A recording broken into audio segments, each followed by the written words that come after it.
Comenzamos a esta hora en lo que queda del día con una primera entrevista. Vamos a estar conversando con el cientista político Diego Rojas, es magíster en política y gobierno y es parte del Centro de Estudios Internacionales de la Universidad Católica, que está presentando ya por tercer año consecutivo el Índice de Riesgo Político 2024 para toda América Latina. Esto se presentaba hace algunas semanas, pero queremos conversar con Diego Rojas respecto a los hechos de las últimas horas prácticamente en el país, donde se informa la detención del sospechoso de un crimen en Santiago gracias a la coordinación de distintas policías en América Latina. Y esta puede ser una coordinación importante cuando pensamos que uno de los riesgos que enfrenta ya no solo cada país, sino que América Latina como región tienen que ver con bandas delictuales y movimientos de criminales que se desplazan cruzando distintas fronteras. Diego Rojas, bienvenido a Cooperativa, muy buenas tardes. Hola Paula, ¿cómo estás? Buenas tardes. Muchísimas gracias por atender el llamado de Cooperativa. Me gustaría partir preguntándote a la luz de lo que ustedes han estado investigando, identificando como riesgos, también en torno a la conversación más amplia que se tiene respecto, o de manera más específica respecto a los fenómenos delictuales. ¿Cómo se puede evaluar, cómo se puede poner en contexto esta coordinación policial que se logra para detener en Colombia al sospechoso de nacionalidad venezolana de un crimen que tiene lugar en Santiago? Sí, bueno, yo creo que si uno efectivamente hacía el rastreo de cuando levantamos la información sobre los riesgos y tuvimos a la luz del principal riesgo era lo que enfrentaban los países de América Latina en torno al crimen organizado, uno se podía dar cuenta de que había un escenario bien extraño, porque pareciera que el crimen organizado entendió mejor la globalización y la coordinación internacional que los propios estados.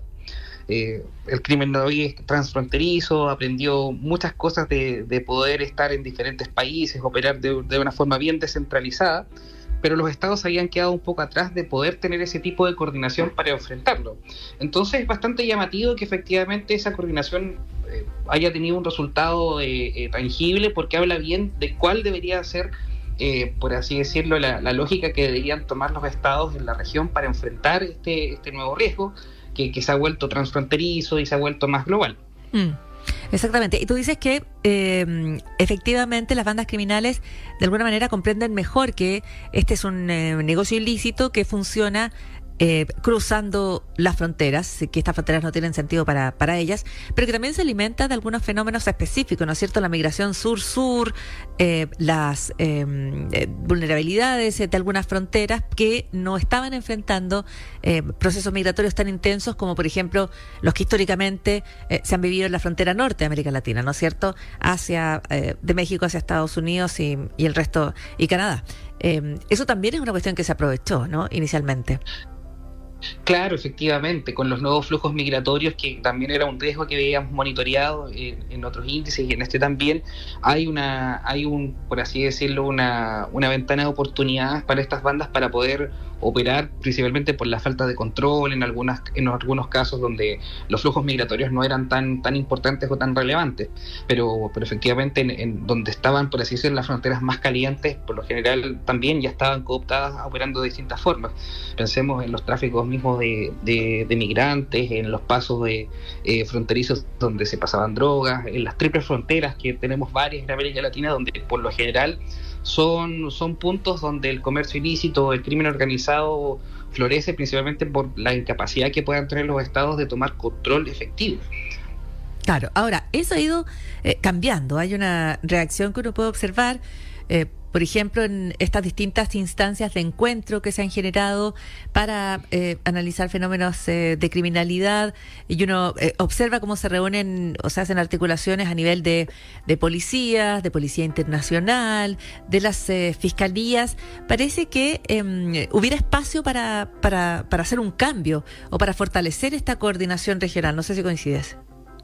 Sí, es que yo creo que siempre los espacios han habido, pero siempre ha sido la gran tónica de América Latina, de que es difícil definirse qué es ser América Latina y después cómo efectivamente América Latina se integra.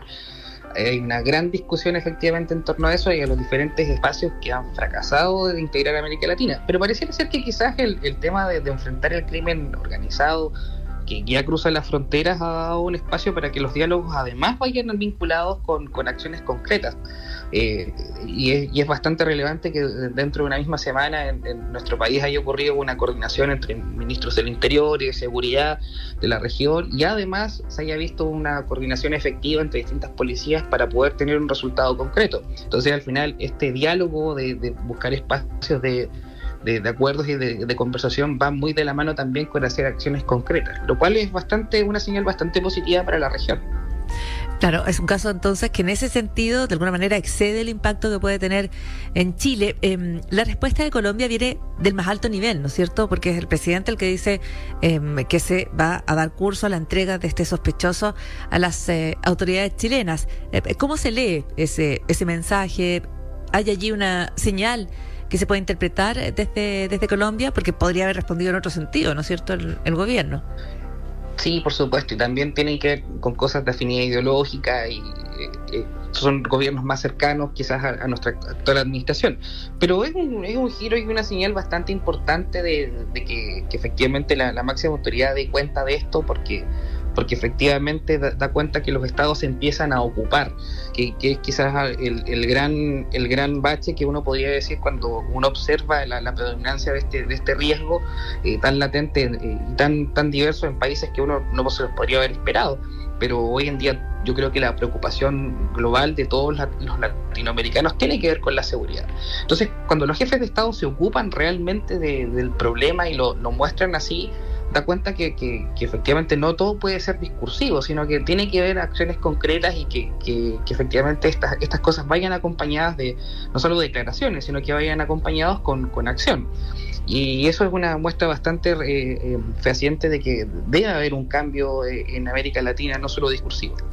Así es. Y finalmente, respecto a este cambio que tiene que haber ya no solo en el discurso, sino que en los hechos, también tiene que ver con responder a las demandas ciudadanas, ¿no? No solo en Chile, sino probablemente en toda Latinoamérica no hay un tema que movilice más a la opinión pública, que preocupe más a la ciudadanía hoy que la seguridad, ¿o me equivoco, Diego? Claro, exactamente, y yo creo que tampoco no tiene que ver, o sea, pienso que no tiene que ver simplemente con responder de manera dura a esto, sino que enfrentar el problema en su globalidad y en su estructuralidad, porque hay que pensar también cuáles son las causas de por qué aflora el crimen organizado, por qué el crimen organizado encuentra espacios en las sociedades latinoamericanas, y mucho de eso tiene que ver con la falta completa de que el Estado se haga presente en distintos espacios de la vida común de sus ciudadanos. Porque efectivamente donde falta el Estado, estos grupos encuentran un espacio para poder operar, encuentran un espacio para incluso ser validados.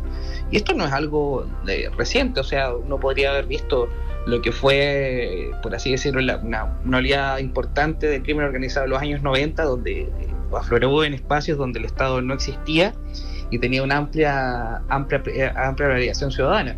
Quizás hoy en día no es tan así, pero aún así en términos de validación, precisamente por un tema de violencia y de radicalidad que han tenido algunos grupos delictuales.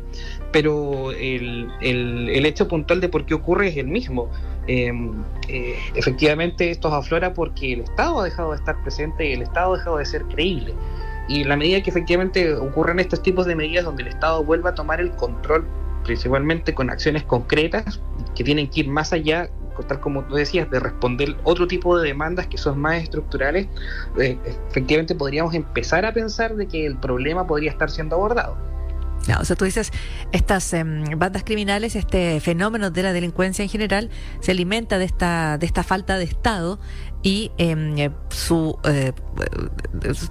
enfrentar el problema pasa por este despliegue que ya no es solo de un Estado, sino en estas coordinaciones que se puedan hacer entre distintos países. Diego Rojas, muchísimas gracias por la información y por la entrevista aquí en Cooperativa. Muchas gracias, que tengan buena tarde. Muy buenas tardes. Conversamos con Diego Rojas, coordinador de investigación en el Centro de Estudios Internacionales de la Universidad Católica.